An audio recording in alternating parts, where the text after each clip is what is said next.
Howdy, folks, and welcome back to the Armor's Block, which is brought to you by Blue Coat Arms Company. No matter your era, we got your six, your family-operated, full-service gunsmithing shop right here in central Illinois.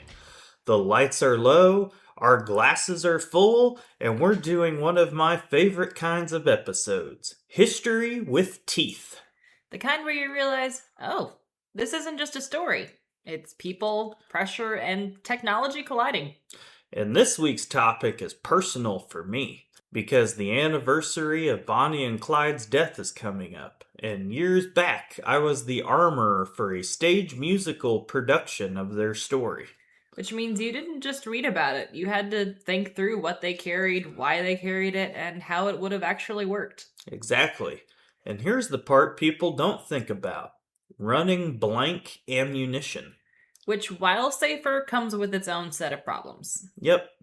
With blanks, there's no projectile leaving the barrel, so you don't get the same push-pull that helps clear things out.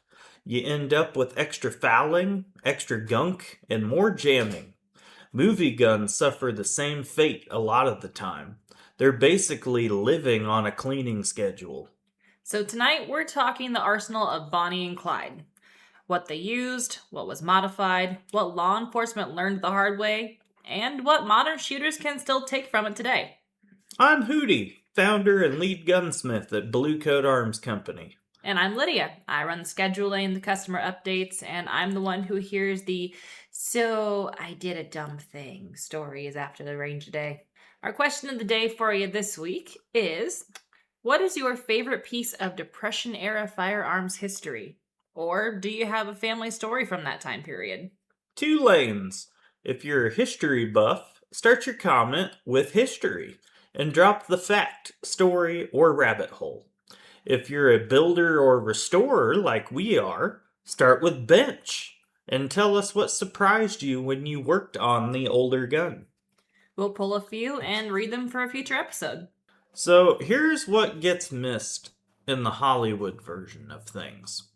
Their story isn't just crime, it's mobility, firepower, and adaptation in a time when law enforcement wasn't equipped for any of that. Cars got faster, roads got better, and suddenly the local deputy with a revolver wasn't enough to handle all of that. And that's why their firearm choices are worth studying. Not to glorify what they did, but to understand how technology and tactics evolve under pressure. Also, it's a reminder that gear isn't neutral. When the environment changes, the tools change because they have to. Exactly. Quick curveball before we get too deep into the hardware. When most people hear the word armor, they picture Hollywood, movie sets, blanks, somebody yelling, "cut!" Like meaning it's all controlled, and if something hiccups, you can just reset and run it all again. Right, but armors don't just exist on movie sets. I got pulled into a live theater production of Bonnie and Clyde, and that's where things get spicy, because the show featured a bunch of the same types of firearms we're talking about today. And the thing about live theater is that on stage, there is no, "it's fine, we'll fix it in post." Exactly. The show keeps moving. The show must go on, as they say. You're managing timing, safety, and reliability all in real time, quietly, without turning backstage into a circus. And here's why this matters for this episode. When you look at Bonnie and Clyde's arsenal, it's easy to treat it like a trivia piece. But once you've been responsible for weapons in a live production where fouling builds fast, blanks can be finicky, and you're working under a clock, you start seeing the same truth from a different angle. Reliability isn't a vibe. It's maintenance, testing, and repetition. All through Tech Week and every performance, I was furiously scrubbing guns in between scenes. Process beats panic. Checklists and handling rules are what keep people safe. You plan like you're not going to get a second take, because in this scenario, you're not. Same thing with the concealed carry situation. Like, the event is it. Like, this is a one-time deal. No dress rehearsal here. And it's honestly the same mindset that you should have for all of these things in real life, for the range, for the deer stand, and even just keeping a home defense gun squared away. You need that mindset of, this is my one and only chance to get this right. Yeah. So with that lens on, let's get into the actual arsenal. What they carried, why those choices made sense for that era, and what the hardware tells us about how they operate. So when Bonnie and Clyde were eventually gunned down in 1934, law enforcement recovered a serious cache: rifles, pistols, shotguns, and a whole hell of a lot of ammunition. And not just random stuff either, a full toolkit of stuff. So let's break it down like we would on the bench.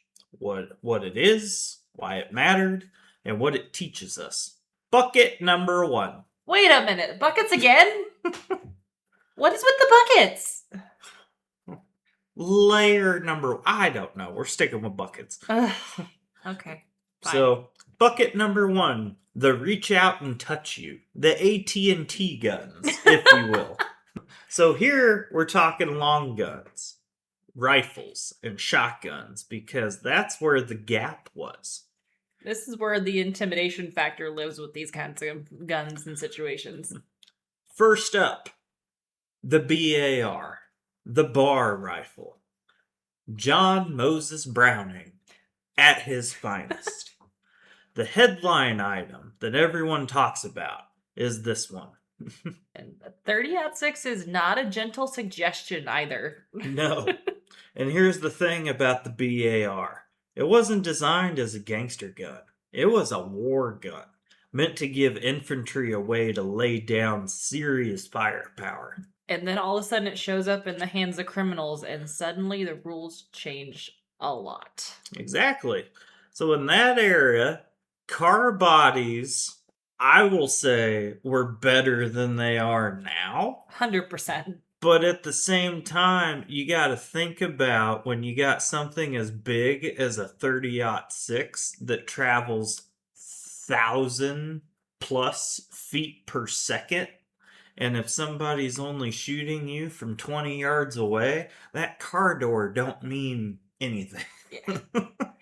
I say, having physically seen what a bullet will do to a modern car body, because I used to work in the car industry and, weird things happen. I still would not put my life in the hands of a thin sheet of metal that was the car doors back then versus now. Yeah.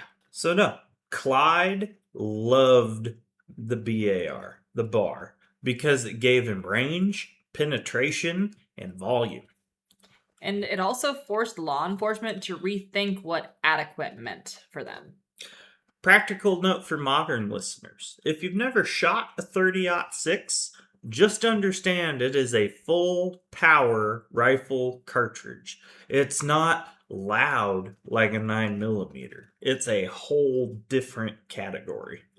And if you're in said car or behind a thin sheet of metal, that matters a lot. Here's the tactical lesson that a rifle gives you: distance, stability, and better hit probability.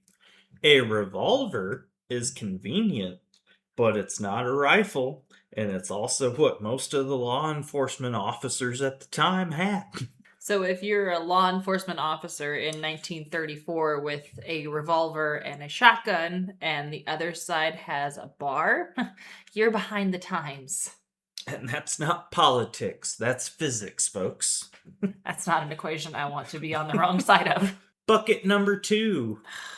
The always on you, the handgun. Because when you're in and out of cars, buildings, and tight spaces, a rifle isn't always the best move. This is also where modifications start getting interesting. You'll hear about things like Fitz style modifications. Basically cutting a revolver down for faster draw and concealment. Which is the same logic a lot of people tend to use today. Make it carryable, make it fast, make it familiar. But it's a trade off. When you shorten sight radius, you change handling, and you can make the gun harder to control. And if you're not careful, you can also make it a lot less safe. Yep. And then you've got the classic American workhorse in this area, the 1911 pattern pistols. Knowing that this is also, your favorite gun, why do you think these were so common? 2 world wars, baby. No, there's a few reasons. I mean, availability and capability, honestly. They were out there and they hit hard. I mean, a 45 round, I think it's a pretty sizable hole. it's got some stopping power to it, but also they're a system. Magazine, springs, feed geometry. If one part is out, the whole thing does get a little cranky. So it's not just a me buy gun, gun go bang. No. Also explains why you like them so much because, keeps you busy. No, it does. I was going to say 1911s, even by modern standards, do require a lot more service and a lot more love than some of the modular guns. But that's also like part of the experience of owning one. And I was going to say, you have also seen at the range my 1911 up against plenty of other people's modern polymer guns, and the results speak for itself. Very true. But no, and if you're running them hard in dirty conditions with questionable ammo, you are going to see malfunctions. Because again, as I just said, the 1911 does require a level of TLC. What bucket are we on now? Shotguns and practical handling. I feel like shotguns show up in these kinds of stories for a reason, and the reason is close range problem solving. And one detail that I always found interesting in how often the guns get talked about like props, when in reality, fit matters. Length of pull, weight, recoil, all of it really determines how it's going to function. Yeah. So there are accounts of Bonnie using a Remington Model 11, the car gun, for people who follow us on social media. And I had actually read about this when I did the show and actually had to make some modification changes for 2 scenes in which our Bonnie handled a shotgun. Just because the gal who got cast was very short in stature compared to some women, and it took a little bit. But no, it made sense though for Bonnie at the time because it was set up to run fast and handle quick, which is no accident. This is people that are thinking about ergonomics. And for folks who don't know, the Model 11 is basically the American cousin in the Browning long recoil family. Yep. I was going to say, the Remington Model 11 is based off of the Browning A5, which exact same design for the most part, just 2 different companies, because, firearm manufacturers love to steal and copy from one another. You act like other companies don't do that too. I didn't say they don't, but Cars. And long recoil guns can be awesome, but they're also their own kind of animal, which is something that we learned on the car gun project. For sure. They like being clean. They like being set up correctly. They don't like being over lubricated, and they will absolutely tell on you if you neglect them. Yeah. Which is probably why you see so many, but it jams on every other shell stories. Exactly. Bucket number 4, the boring part that wins. Ammunition. Yes, can we please talk about ammunition for a second? Because people always focus on the gun itself. Yes, but ammo is the boring part that wins gunfights. Especially in that era. Consistency wasn't what it is today. Storage wasn't what it is today. And if you're stealing, scrounging, or buying whatever you can, you are not always getting the good stuff. Most oftentimes, you're getting the trunk reloads that we tell you guys to avoid now. Which means that in that era, malfunctions were probably a lot more common, and unfortunately, weren't always the gun's fault. Yeah. And it also explains why law enforcement started stepping up their own equipment. Better guns, better ammo, better training. All right, so we've done the history part. Now, I want you to do the Hootie can't help himself part. Oh, the bench breakdown. Yes. I want you to tell us, like, if one of these comes across your bench, or, you know, if you're hearing one from Grandpa or whatever, what is the first thing that you look at? All right. So, 1, revolvers. Revolvers are reliable until they aren't. So, here are the checks that you should make on your revolvers. Number 1, timing and lockup. Does the cylinder line up and lock the same every single time? Inshake. Too much front to back cylinder play causes problems. Carry up. Does it fully rotate into battery before the hammer falls? Fouling under the extractor star. The sneaky one that ties up a gun. We actually had this problem Recently.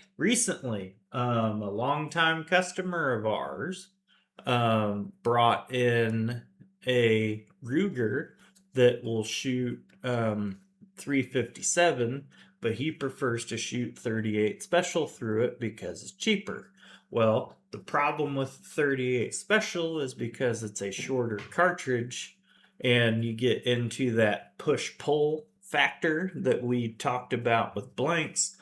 The shooting 38 special through it causes more fouling, and to the point that his extractor was Not extracting. no, it was so gummed up that it just couldn't push the rounds out. So the whole revolvers never jam thing is a myth.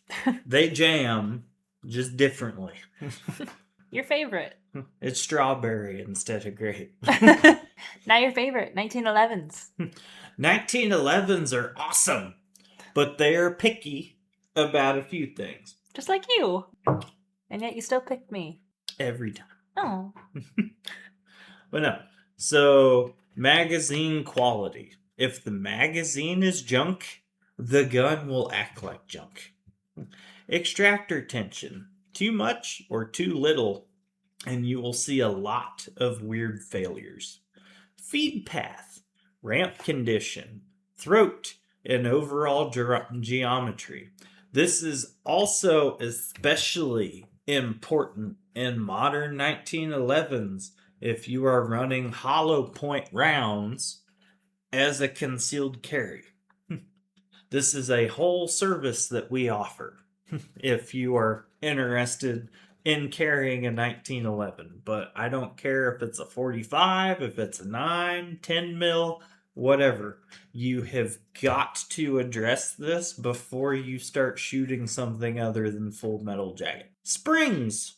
Recoil spring and magazine spring health matters in this platform. So translation to all this is it's not just one part, it is a whole system that if it's not all functioning together, won't work very well. Exactly.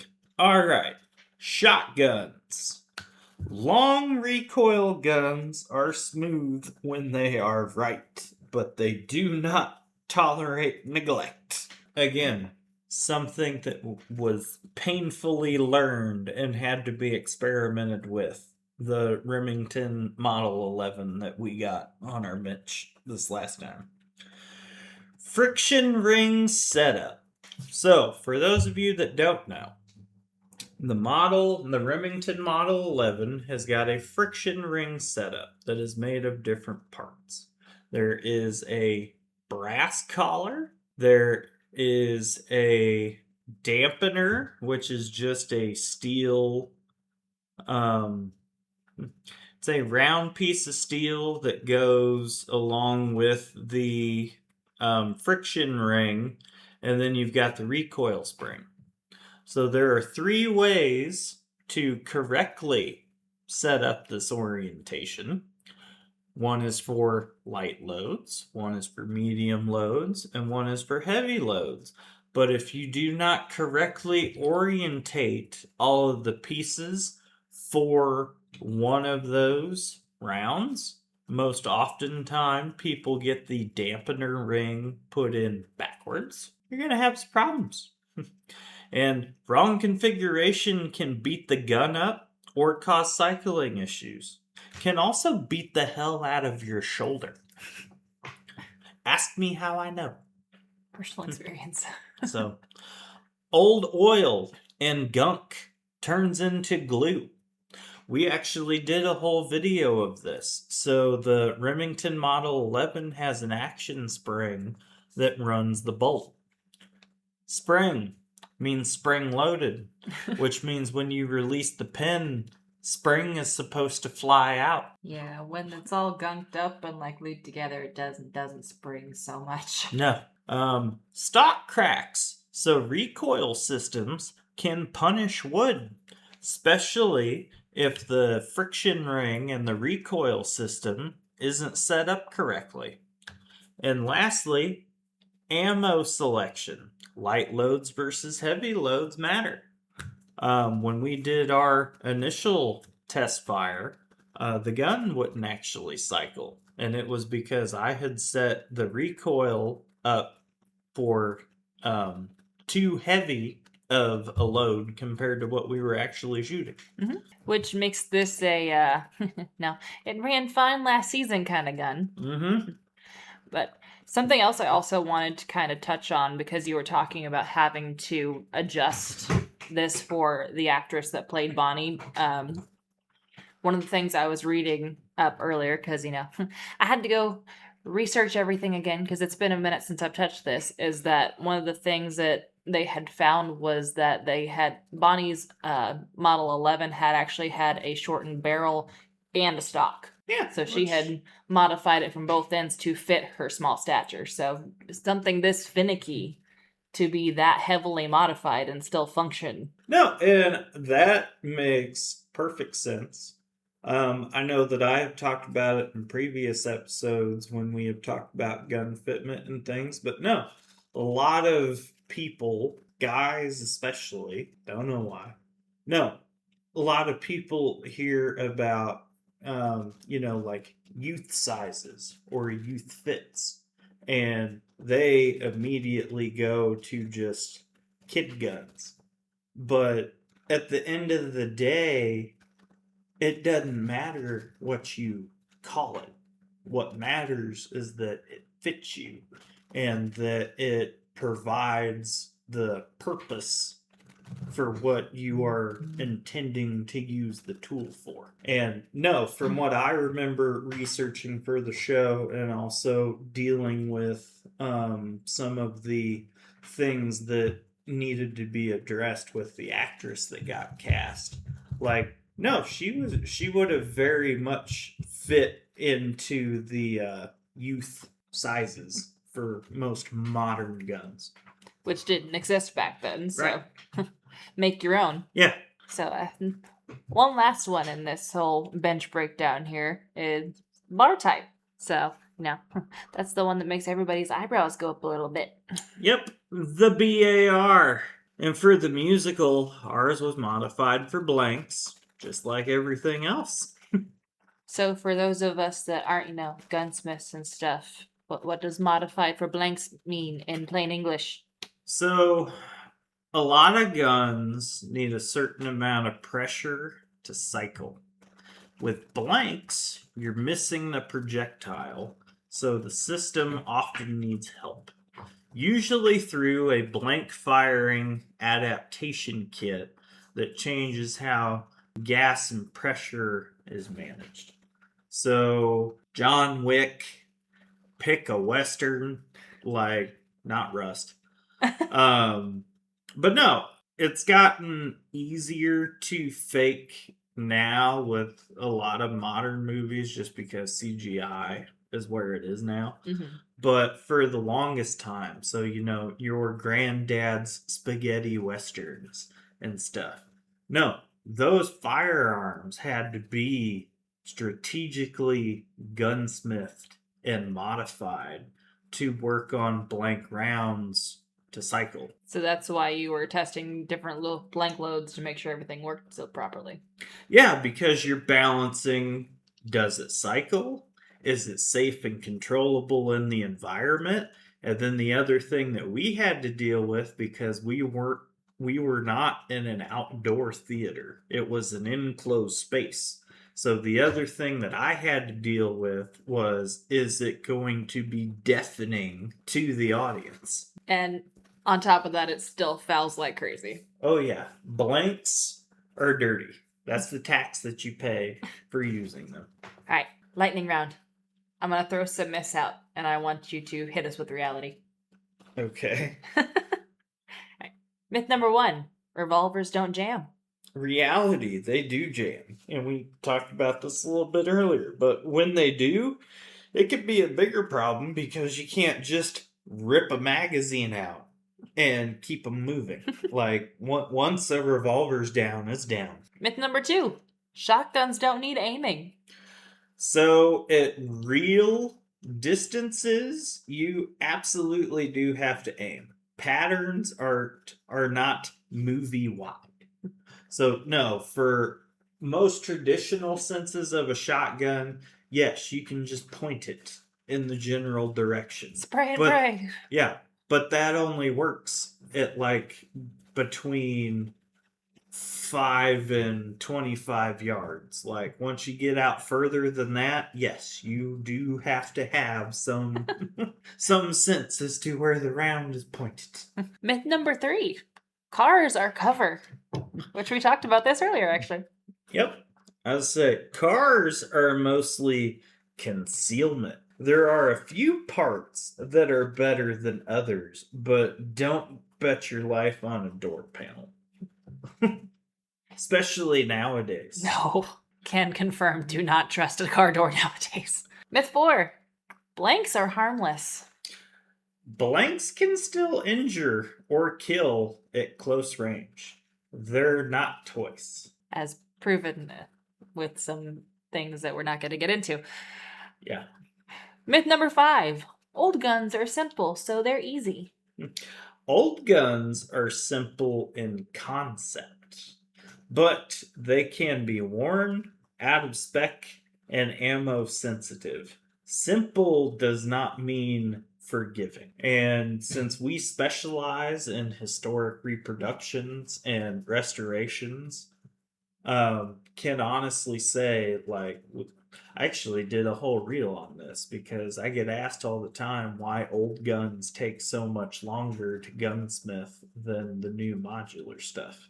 And you are constantly dealing with obsolete parts that have got to be custom manufactured. You're dealing with ammo tolerances, like I had just kind of mentioned. Like they're their whole own animal, and then you also got to deal with the fact that people didn't write service manuals for this shit back then. Like, You either figure it out or you don't need to figure it out. exactly.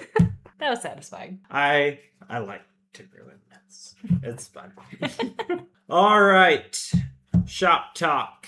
So here's what I would take away from this as a gunsmith. Mission first, then gear. This is something that you guys have heard me say repeatedly across multiple episodes, multiple blog articles, and however many posts and reels. The most important thing with these tools is setting them up for the purpose that you intend to carry out. Their guns weren't cool. They were purpose built. And a lot of people nowadays do the exact opposite. They buy the thing and then they try to invent the mission for it. Yeah. Lesson 2, modifications have trade-offs. Shorter barrels, lighter triggers, cut down grips. You gain speed and concealment, but you are going to lose control, reliability, and safety. Just because you can is not the same as you should. Lesson 3. Training beats gear. The best gun in the world does not fix bad habits. And just because you had the most expensive setup, that doesn't replace repetition. Exactly. Lesson 4. Counter innovation is inevitable. Law enforcement adapted eventually. They got better rifles, better tactics, and better planning. And I feel like that's a part of the story that a lot of people just kind of gloss over, is the fact that they did have to change. Like, the innovation forced a response for this. Reminds me of the ending scene of Batman Begins, because yes, I am going to bring Batman into this. How are we going to Batman from Bonnie and Clyde? Don't you remember how that movie ended? I'm sure you'll remind me. It's him and Jim Gordon sitting on a rooftop, and then he's like, what do we do about escalation? Escalation?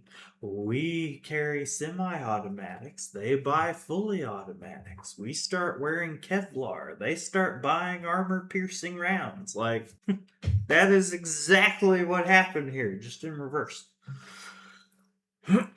I'll allow it. And the backstage armor lesson. Blanks, reliability, and real safety.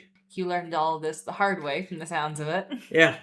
So we ran blanks through revolvers, 1911s, shotguns, and the modified bar. And the big surprise for most people was blanks are way dirtier and less reliable. Because there's no actual bullet leaving the barrel. Right. So you're going to have more fouling, more gunk, and more stoppages, which is why movie guns and stage guns are constantly being cleaned and checked. Which, I did have a question about that. So, like, for the 1911s, the things that usually would eject something, how does that work? Is it basically you get a one shot for a blank? No, so if the gun is tuned correctly, it will still cycle. So that's what that adaptation kit helps with.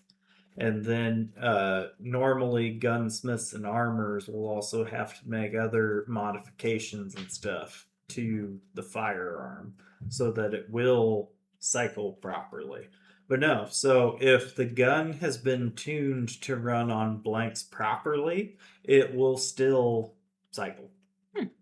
But lots of trial and error. Which is crazy to think about all that, because, like, you didn't just buy one box of these things and call it good. No, we did so I spent 9 weeks modifying prop gun. Well, so Springfield Theater Center is the company that produced the show. Their main props master had some prop guns, but not everything that we needed. So the fact that they were already prop guns meant they were already built and set to run like this. So I had to find some other prop guns, but then there were also some firearms that we couldn't find as props at the time. So I actually had to modify real firearms to run on blanks and be prop guns. And so that whole process took 9 weeks of modifying and testing. And then when those 9 weeks were up, before we started rehearsing in the actual theater, we had to do a firing test with the building's artistic director, their house technician, and I had my staff there. And we basically spent a whole day field testing different ammo manufacturers and different powder levels to find blanks that would cycle the guns, but were not going to be deafening to the audience. And then on top of that, you built a whole safety system around this. Yeah. So the system that I came up with was we had two staging tables. So there was one on each side of the stage. So when an actor had to enter the scene with a firearm, it was staged on the correct table. And then every single handoff was a 2-person check for that firearm. Exactly. So if an actor was going to enter from stage left, do their scene on stage, and then exit stage right, the process would have been actor would have walked up to the table on stage left. The actor and the armorer would check the firearm together. So firearm would be cleared. They would both agree. Armorer would load the blanks into the firearm and then hand it to the actor. Actor would enter the stage, run the scene. When the actor exits, the actor would go to the stage right table and would clear the firearm for the armorer. They would both check it, look at it, and agree that it was cleared, and then the actor would surrender the firearm to the armorer. And then the armorers are also moving the guns across stage between scenes so that the next setup is correct and ready to go. Yeah, because we had to keep up with which scenes needed a loaded firearm and then make sure that they were on the right side so that we could go through the safety precaution. We were also doing this with the unloaded ones too, because there would be times when, like, you would be in the police station or whatever, and a sheriff would be wearing a gun. Was never fired in the scene, so there was no reason to load it, but we still made them go through this process just to make sure that there was never any ammunition on stage that did not need to be. Which is really smart. And honestly, in this community, I don't think anybody had ever tried something that big of that scale. No, they really didn't. And not long after, the industry had a very public reminder that safety protocols are not optional. So I am grateful that we did it right. I would absolutely love to do another project like this because there is just something different about having an actual working firearm in your story, not only as a gunsmith but also as a trained actor. For those of you who have listened to the show long enough and know about that side of my life, like, no, I was, it adds a whole other level of authenticity to the storytelling. But I feel like because of last said event, like, that is an experience that's probably never going to happen again. And speaking as an actor that had to use a firearm and pretend there was, some form of kick and recoil whilst trying to time it to a sound effect that someone was running from behind a board with, a 2 to 3 second time delay. Yeah, I would much rather have done it the other way, personally, but yeah, it is what it is. So, bringing it back around to the top of the episode with our question of the day. What is your favorite Depression-era firearms fact or family story? Or, if you've worked on older guns, what surprised you when you got one on the bench? And remember, history for the history people, or bench for the builder and restorer lane. All right, folks. Quick after-hours bonus for the finishers. And this week's affiliate mention is Simply Safe. And it fits this episode more than you'd think. Bonnie and Clyde's whole era was about mobility, vulnerability, and the reality that bad things happen quick. For us, it's simple. We've got shop, we've got kids, we've got tools, firearms, and customer property in the building. Simply Safe is one of those set it up, it works, and you can actually sleep solutions. If you want the link, it'll be in the description. If you use it, it helps support the show. If not, no worries. That's it for tonight. And if you want more history episodes like this, or if you want us to just pick a specific era and do what was actually on the rack back then, tell us. And if you got a classic that you want restored, inspected, or just understood, that's what we do. No matter your era, we got your six. See you next time on The Armorer's Block.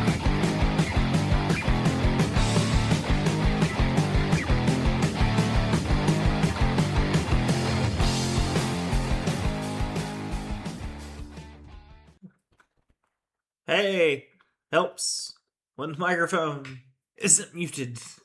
I didn't do it. But no. So, which Travis Tritt songs in the noggin? Modern day Bonnie and Clyde. Oh, that's a good one. Feels fitting. Yeah. And super secret invitation if you have made it this far. Although, if you listen to the show, we hope that you follow us on social media. Lydia and I are doing our first Facebook Live ever on Saturday. So you should come and talk to us and meet us there. May 23rd, 2026, just in case, you're listening to this from the future or something weird like that. Wibbly wobbly, timey wimey stuff. Something like that.